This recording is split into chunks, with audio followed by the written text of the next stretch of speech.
Just went and did some shopping, and before I take it inside, I've prepared bleach here about 30 mils per litre, and I've washed everything. I use a sponge and I wipe all the plastic, everything, even the fruit and veggies, well, you know, on the outside anyhow, anywhere where someone can touch them.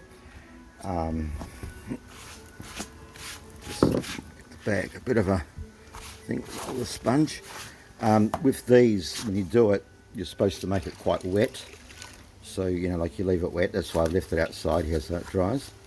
So, the only problem is my fridge, if I take it in too early, it starts to smell like bleach. But, I mean, there's no real need to do this now, but I'm practicing because in 2 months it's going to be 100 times worse.